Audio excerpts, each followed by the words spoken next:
So thank you for joining us. Yeah, thank you so much for having me.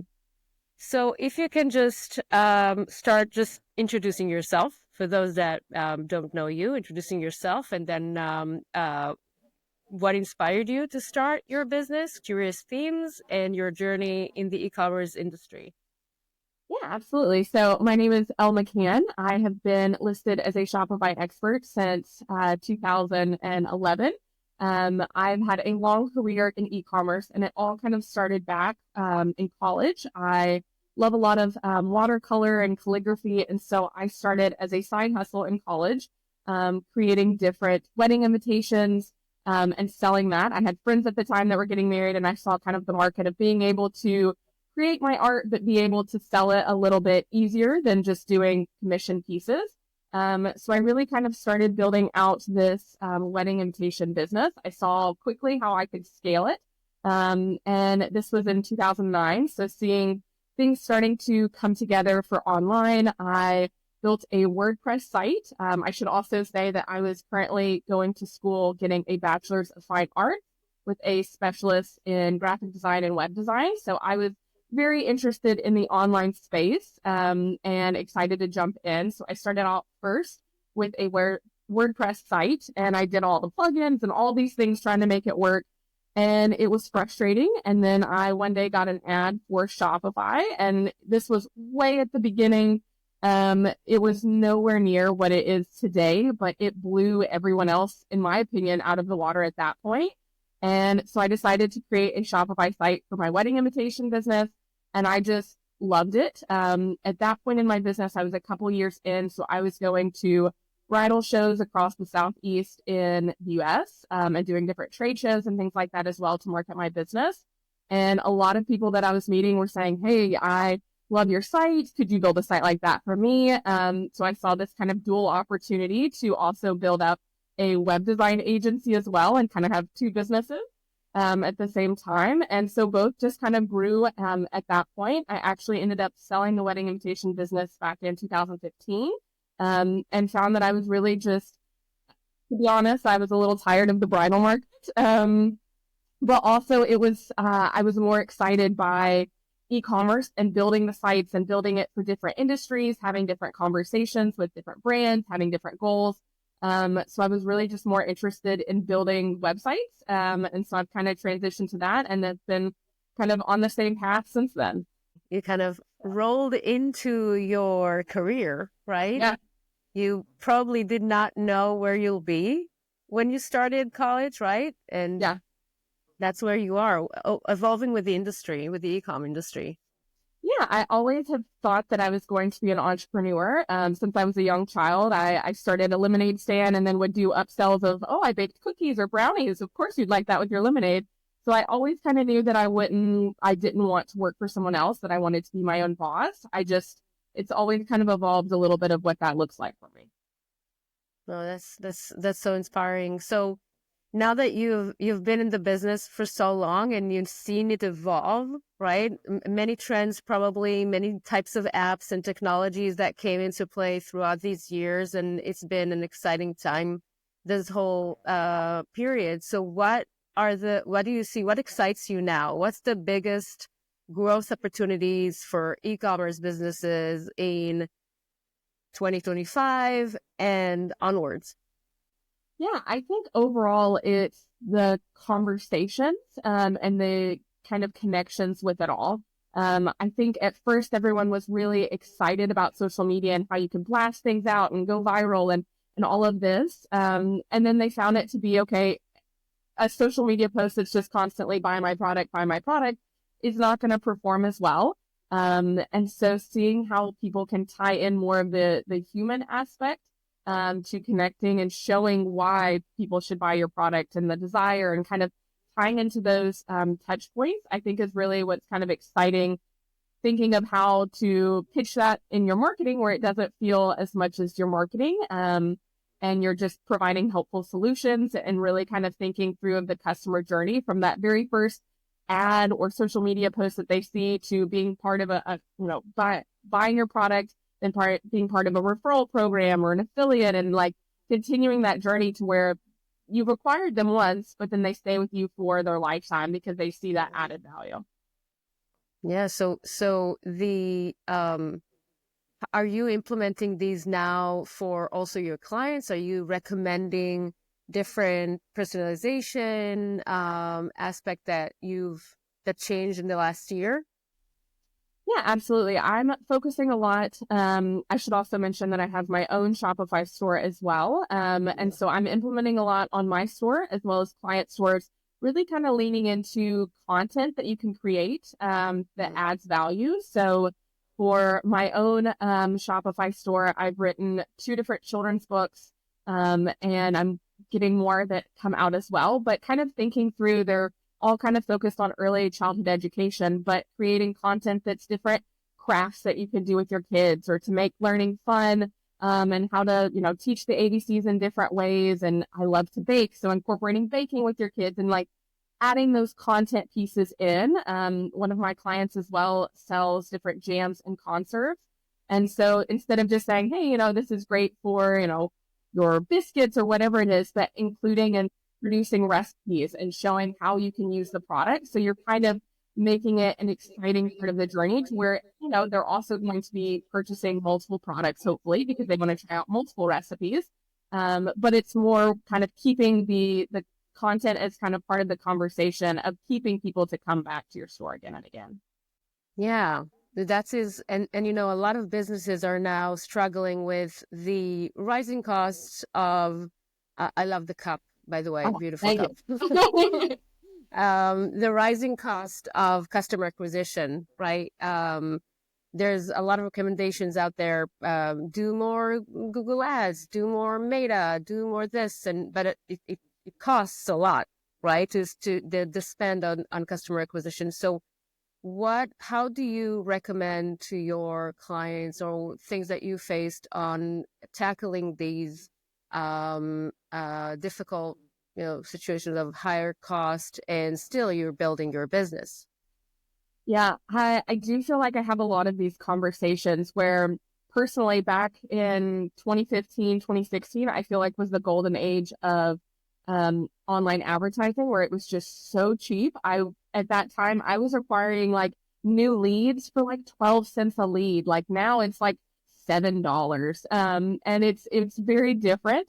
So I think some brands are still stuck in that, but it used to be so much cheaper mindset. And the newer businesses, it feels like it's a huge hurdle of how much do I have to spend with Facebook ads and not thinking of it as investing. So I think that that's a powerful mindset shift to make as well. But I think also thinking of not having it be the end all strategy of I'm just going to run ads and then that's going to be how I get new customers and make sales, but just kind of that being one piece to the overall pie of how you're marketing your business. So for me, I love to focus a lot on content marketing, whether that's video marketing or different content that you can create. Like I was saying, the craft project that's on Pinterest. So you're kind of creating a video for YouTube that shows, the done for you kind of aspect of it all, but then you're putting that on Pinterest and you're doing it on TikTok or something else. And so you're kind of looking at how you can leverage these different markets, places, or platforms to create content. But then you also still have ads set up to where you've got to set up that Advantage Plus shopping campaign. It's really acting a lot more now as a retargeting audience. So it's kind of finding the right people for you and retargeting your products to them. So if they come to my site for one of my blog post articles that they were linked to from Pinterest, well, Facebook, because I've got all the pixels set up and all of that tracking, they're still able to then show the products to them later. So there's not really as much of a need for all these different audiences and all these different testing that we were doing previously with paid ads. And you're kind of able to set up a campaign pretty easily, and then just have that as an ongoing piece that you're constantly using to test out different creative and copy and really try and use that as a way of quick learning of how to reach your audience better. That's interesting. The content is such a core piece of a business, right? It's you need to create value for your customers. At the end of the day, that's where it comes from. Yeah, and I know we'll talk about AI for some of this, but I think a lot of that comes with, AI can't do a lot of those things. Like I love to use AI daily. I probably spend at least an hour, maybe 2 hours some days just going through different things. And it's helpful to use for coming up with ideas. But at the end of the day, it's not going to be able to actually film that recipe being done. And so there's still that human aspect. So instead of being scared of AI, how can we use it to accentuate what we need to be doing already for our business and use it in different ways to where now I can say, okay, I need 20 different recipe ideas for something that uses this product. And then I can go and do different aspects. I can use AI to quick cut it into videos. But it's kind of that companion piece as technology evolves and as e-commerce evolves as well. Yeah, it's a companion piece, definitely. That's a good way of describing AI for a lot of merchants. Your helper. Yeah. So there's one thing about getting you bring the customer in, and that's a difficult thing by itself. But then you want them to come back for more, right? They made the first purchase. Now you want them to make the second purchase and buy again after the product is obsolete already. You want them to return and buy it again or expand it. What are some top recommendations that you have for merchants to keep a returning customer retention and expansion? Yeah, so I am a huge fan of automation. I myself am a busy mom. I have two different businesses and I run client stores as well. So I just don't have time to be doing things manually every day, every week. So automation is key for me. Anytime I'm working with a brand, I always make sure that they've got a 3-part welcome email series set up. And I really love email marketing in general, but kind of welcoming them to the brand, but I always also set up win back campaigns as well. So if a customer hasn't purchased in 30 days, 60 days, 90 days, whatever makes sense for your product, having those emails go out, you don't have to have a discount. You can if you want, but you also don't want to necessarily train people to constantly be looking for a discount from you. And instead adding that value of, okay, this is what you've missed since you've been gone. These new recipes are on the site or blog posts, whatever it is to keep them coming back to the site, or, highlighting recent testimonials that these are different ways customers have used the product. But that way you're keeping them engaged and then doing, of course, ongoing campaigns through email marketing, through social media to where you're still kind of bringing in that value and sending them back to your site. And it's not just the buy my product every time, because I do think that gets kind of old. I think there's so much opportunity now with social media and even just the ability to do influencer marketing to where you can have not just you saying this is how I use my product with my child, but you're highlighting other parents using the products. And so you're able to show a lot more range of people using the products in different ways than maybe you had originally intended when you invented something. And so I think just having kind of thinking through of your ideal customer and where they're at in their journey when they're buying your product or even just researching your product in the first place and what's going to be helpful for that next step. A good example that I love to give, whenever I had a newborn baby, I was first time mom, super overwhelmed, stressed with everything. I bought a product at 2 a.m. because my baby wasn't sleeping. And then I started getting their emails and I started getting things about sleep windows and all these things that I had no idea. I did not research. I was already overwhelmed. And they were giving me all this information that kind of related to their product. It was like a sleep fact. So it was tied in. But they also had things about postpartum depression and other things that I was also experiencing to where it was a really helpful resource. And I found myself going back to their site time and time again if I had questions, looking on their site. Plus also I bought their products for multiple other people. And it was kind of my favorite go-to like new mom gift, because I felt a lot more tied and attached to the brand because it felt like they actually saw me and cared about my experience, not just buying the product from them one time. That's such a good story, and that's so true. I think any mom can relate to that story because we we had that. And if the website is connected to you, you suddenly feel an emotional connection to the products, right? If you do kind of an impulse or just a product, and if they continue giving you content that relates to your situation, you just emotionally connect to that brand, right? Yeah. Regardless of how big it is or how influencing power it has, you just connect with it and you continue it.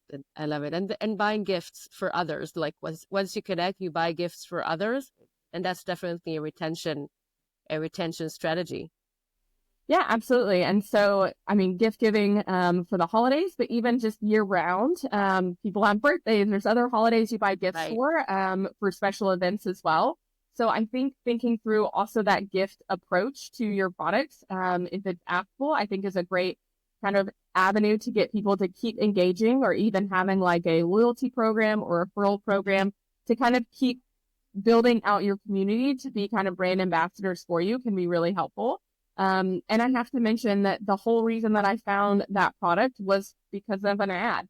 I was just scrolling on my phone, trying to stay awake and not drop my baby, and I came up with the ad. And so there's still definitely, while they had all this content marketing in place, it was the paid advertising that got me in the door in the first place. So that's why I think we have to have all these different things kind of set up and going. That's true. That's true. And sometimes companies are not aware of like that one ad created a ripple effect of many, many other purchases in the future. Like the values, you have to have it all. You need to have the Yeah. paid and you need to have the content to keep the customer coming and earning more. Yeah, Definitely. absolutely. And I think it is harder to track customer lifetime value, I think, in general. So it can be kind of challenging. But in terms of email marketing, you can always segment your list there and send different emails to people who have bought your products multiple times and offer different things to kind of keep them engaged. I think the hardest part is typically getting that first customer in the door. That's where a lot of the money is spent, a lot of the time is spent. And so after they're in, you've got to think of, how do I keep them in the room, and how do I keep them engaged? And sadly, I do find that a lot of brands kind of fall flat on that. They're more interested in acquiring that new first time customer because that seems more exciting. And it's also exciting for, shareholders and investors to see how many new customers came in. But what I think really grows companies is how many repeat customers they get come in time and time again.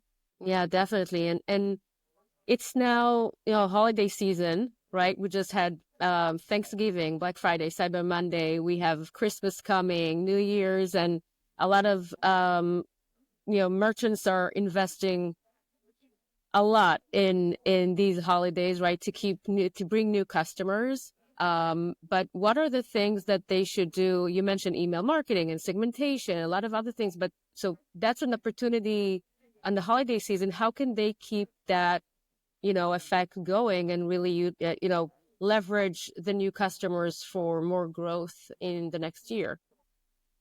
Yeah, so I absolutely love this time of year. I personally am a holiday person anyways, but for business, it's just such an exciting time of year because we're getting to do these big pushes for sales, but we're also getting to have conversations about, okay, what does the next year look like? What goals am I going to set? How am I going to grow my business? What am I interested in doing again? What am I not? And I love that we get so much data from these sales. So many times I've worked with brands that think that this one promotion that we're going to do is just going to go off gangbusters, or this ad is going to be just through the roof, and it doesn't work. And so then it's, okay, why didn't this work? What can we evaluate and make changes for the year ahead? So I would say a huge thing to do kind of at this time of year would be to evaluate all of your initiatives that you did over the whole year and even previous years, if that's applicable, but looking through and saying, okay, what products were sellers? What email campaigns perform best? What social media posts perform best? And I would say 9 times out of 10, you're going to see a trend. There may be some outlying content, but you're going to see a trend of, okay, it was this kind of hook that resonated the most. It was this kind of imagery. And then you can take that and kind of move into the year ahead, and focus in on what worked and evaluate what needs to change. I think also a lot of times it can, whether you're a solopreneur or you have a team, it can also rely on what you and your team want to be working on for the year ahead as well, of what interests everyone. And so that can be kind of helpful to evaluate. But I think overall, social media is here to stay for the foreseeable future. The platforms may change out, but I think being visible online is going to still need to be there for any business going into 2025 and beyond.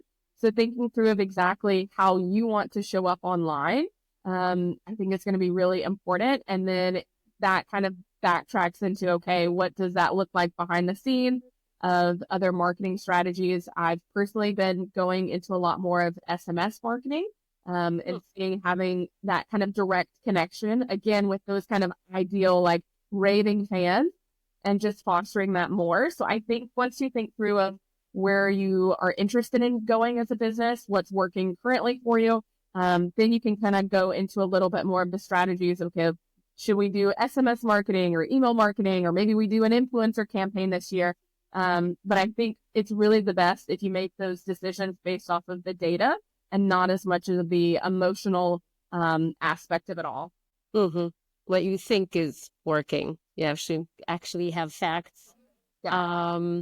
And, you work a lot with Shopify. You're a Shopify expert, and you're probably getting all the information, like things that happen on Shopify and updates. What do you think in Shopify is underutilized by merchants today, by businesses? There are so many possibilities, but probably we're utilizing just 10%. I'm kind of off of my head, just we're not doing a lot. What do you think is underutilized from the platform?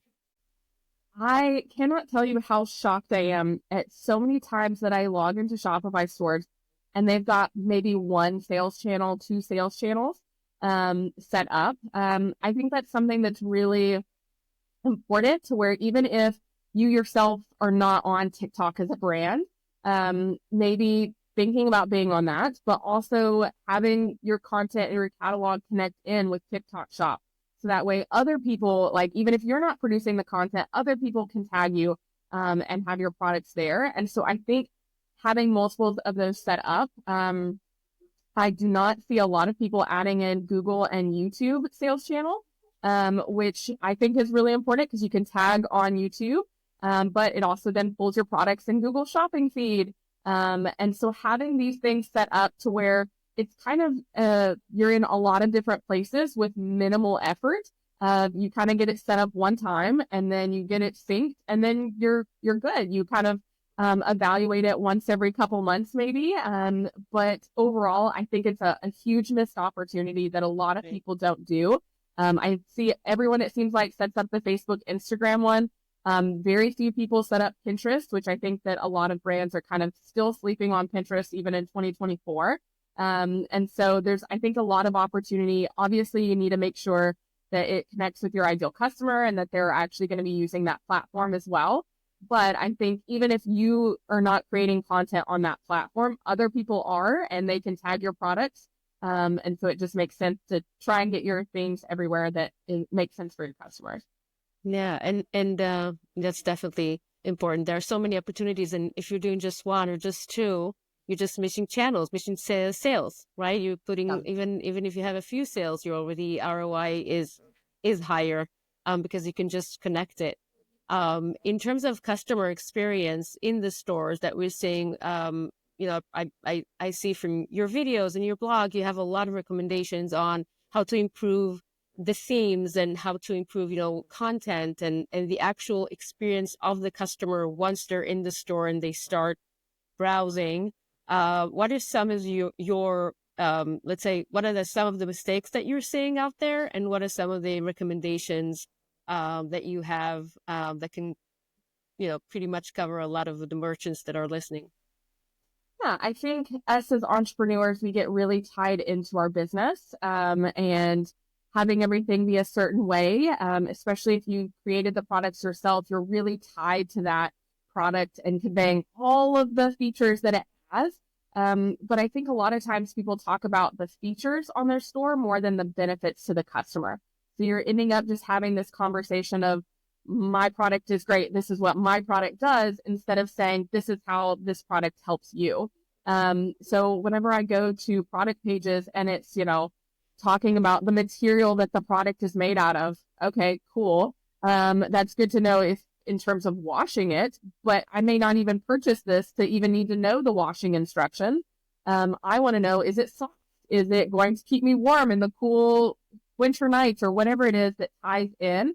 So making those experiences be more personal to the customer, even if it's just, I feel like you can tie things in so many different ways to the customer, but really highlighting either the pain points or the desire, and then making sure that that's in your product description, that's in your kind of bullet points of the different kind of things about the size or the materials of the product. You've got it conveyed in the image as well, so that when people come to the site, they're instantly either feeling like, yes, this product was made specifically for me, or they can quickly see how that can solve a problem that they may be having. But again, just tying it in more to them and it not being our product is great, it does X, Y, Z, and instead it's going to help you solve X, Y, Z problems.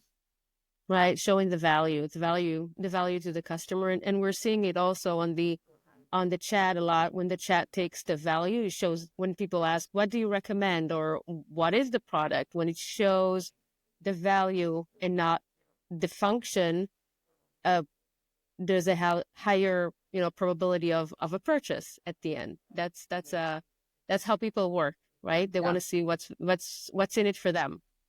Yeah, absolutely. And I think there's so many ways that kind of we can use AI for this, to really help with some of that copywriting, to think through of who your ideal customer is. So I will upload a kind of document that I've created of my ideal customer, of my brand voice to an AI chat, and then have that work through different ways that I can rewrite the product description. So if it's about a blanket, I'm not talking about, the material or the sizes. It's more like, keeping you cozy on those winter movie nights with your family, and you're tying that into where they feel like, oh, that would be nice to get this custom blanket, and they're envisioning that experience. And it's not just a blanket that they could go get down the store at Walmart, but it's a kind of specific, unique experience that they're trying to create.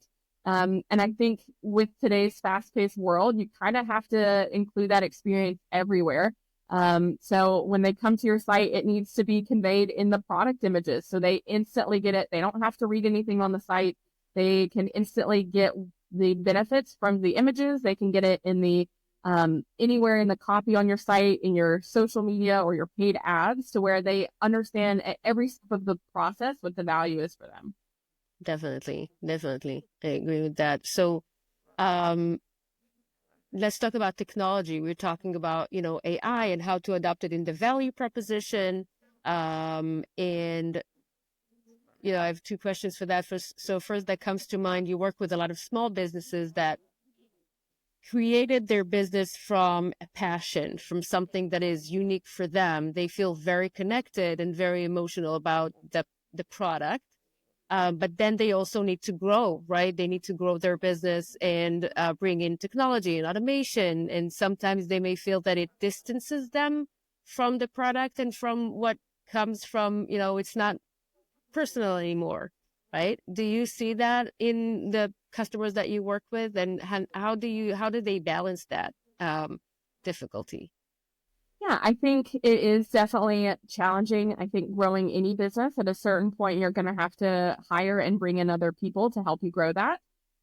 So I personally think that AI can be kind of that nice stepping stone in between, where you can kind of get used to delegating some, to having different ways that where you're kind of releasing some of that control. And you can also through that see different ideas come about that maybe you hadn't thought of. So I think that can be helpful to kind of as an exercise practice to go through it. But at the end of the day, there's a lot of people that are solopreneurs, and you could do that. You just have to realize that you're going to hit a certain cap where you're not going to be able to keep going at a certain pace, and you're going to have to add in other people and release some of that control. But I think the product overall ends up to be a better experience, because you didn't create this just for you. You didn't just create it just because you wanted to run a business. You did it because you wanted to help people. You wanted to serve people. And I think that's kind of the benefit of getting it in more customers' hands and having things set up on your site like reviews, where you're automatically collecting that, because then you're able to see just how much of an impact your product has in different ways than you maybe previously had designed it to be. So I think there's a huge opportunity there in just kind of opening things up and releasing a little bit of that control. I say this also for myself because I can be a control freak and a perfectionist. But it always seems to be a better result whenever you kind of learn a lot more from your customers and you bring other team members that are also interested in the vision. Yeah, yeah. Many people are saying, when entrepreneurs say, "This is my baby," right? This is my baby. But at some point, you need to release the baby and send them and become their own person. And the brand builds their own personality at some point, and you need to add other people to the mix. Yeah, That's absolutely. part of And that. it's just like I'm going through this right now as a toddler mom of my child's going to daycare during the day.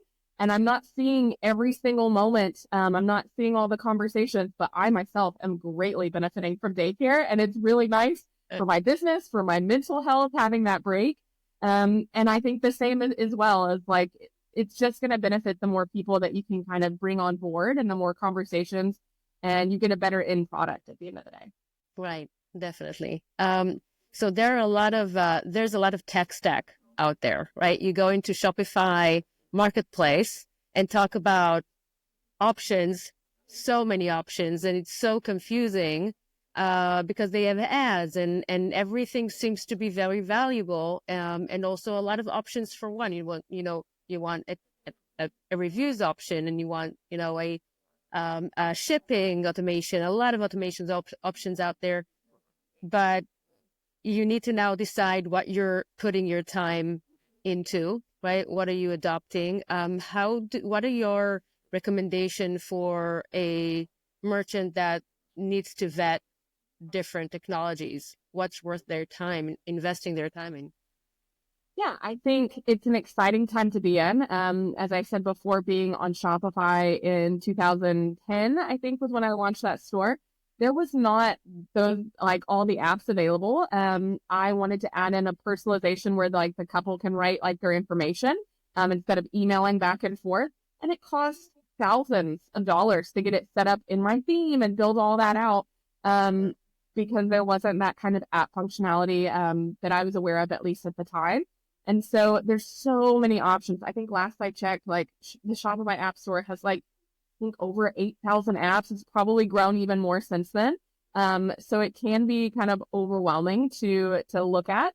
I've got a couple recommendations. So first off, I love personally to do a quarterly review of just my store overall. So this is where I look at my analytics, my heat mapping tools to see where people may be falling off.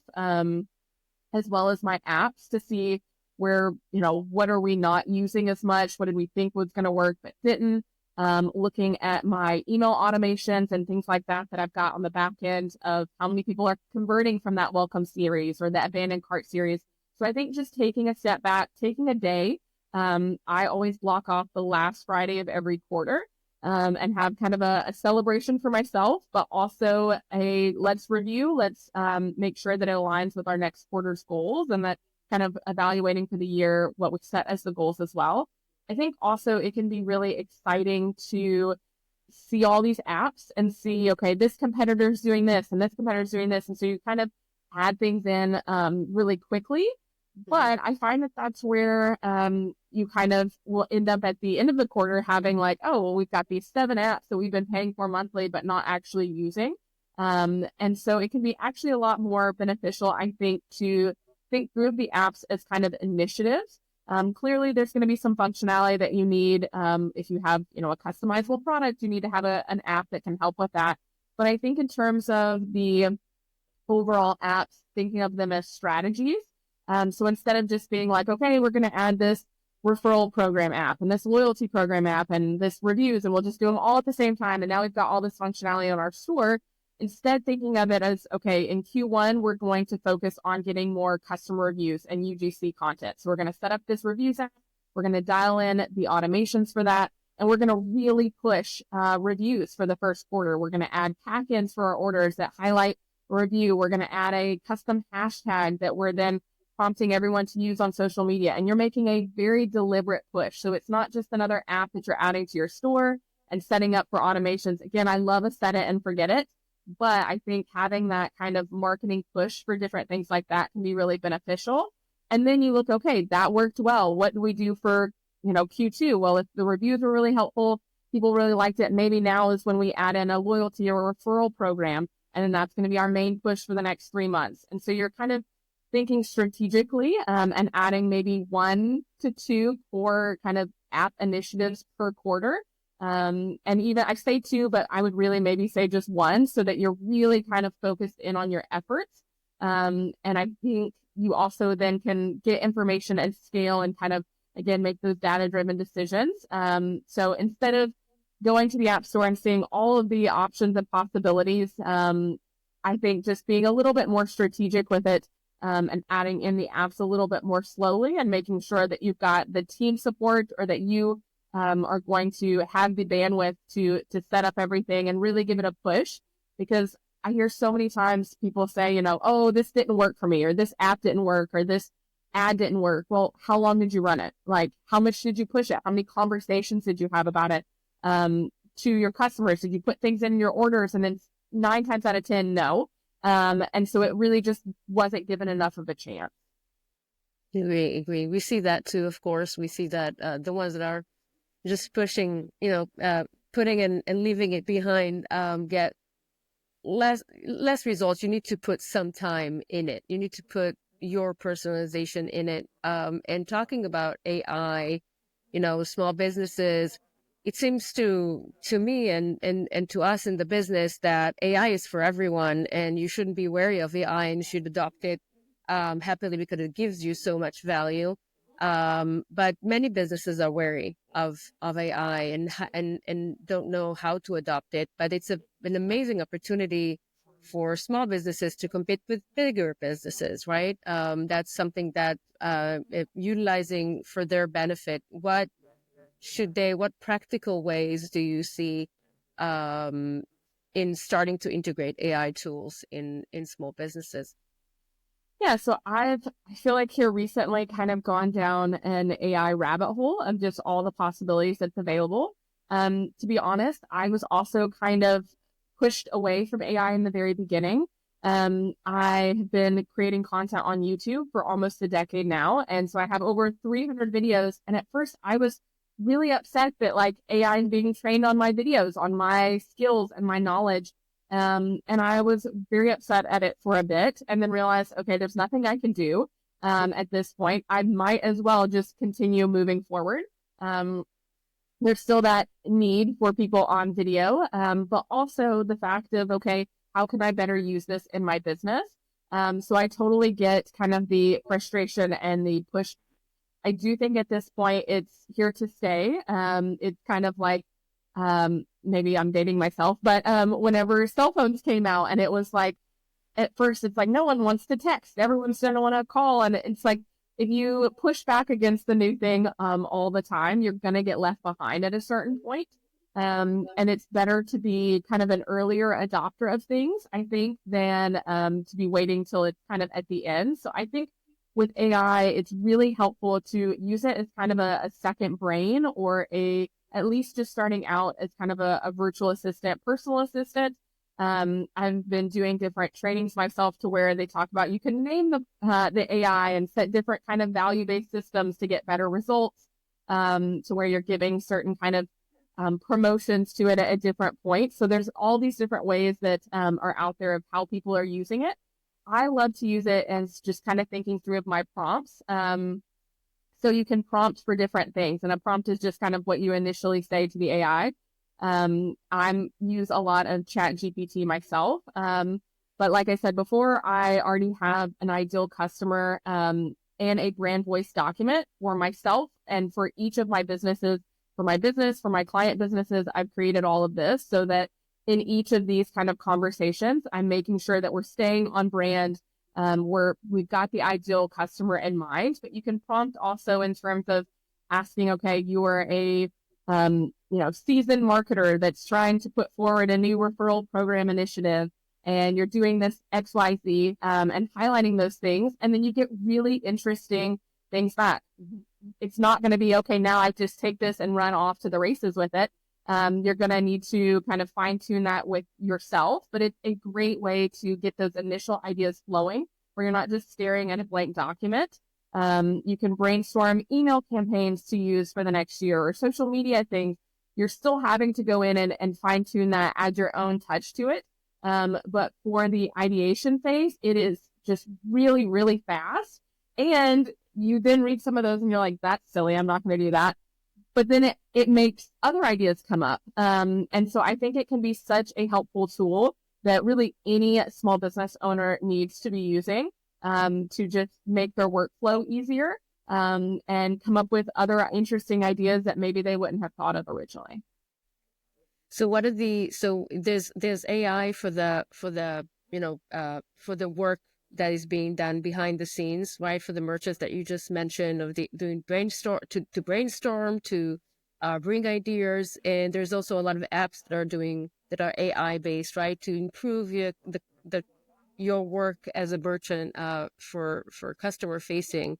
What are some of your recommendations there for merchants to adopt? Which I imagine that there's worry. I know that there's worry there, right? Because you don't know if the AI is reliable or it can trust it yet, right? Yeah, so I've been using Rep AI on my store, and I've had previous experiences with other chatbots where I've had to go in and answer all of like my common questions. I write them out, then I have to write my other things, or give them my FAQs page, and then they scan my site, and I'm having to go in and tweak a lot more.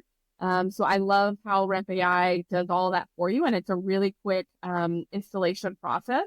But there's still different kind of tools on the back end to where you can see the conversations that are being had, and you can go in and tweak and say, okay, this is a better response. So I think that that's still really beneficial. But as we look at, as I said, I've done chatbots before where you have kind of this AI at the beginning, and then it can pass off to a human. But you still have to have either you are doing that or team members doing that.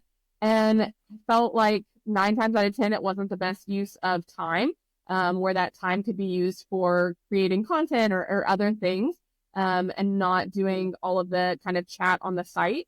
So I think thinking through of, better ways to use humans' time, and better ways to kind of automate a lot of the processes. And just like all the apps that I was saying doing quarterly reviews, you can still go in and absolutely check and see, okay, are the conversations correct? Do I need to recommend other kind of ways of talking about things? So it's not just, again, a set it and forget it. You can still go in and monitor everything, and still be part of all of those initiatives. I think there's a lot of interesting AI businesses in general that are coming out. I recently saw the Forbes listed an article of businesses that they thought were going to hit the $1 billion mark, and it was different. I think there was 20 different businesses, and over half of them were AI companies, but they were in so many different niches.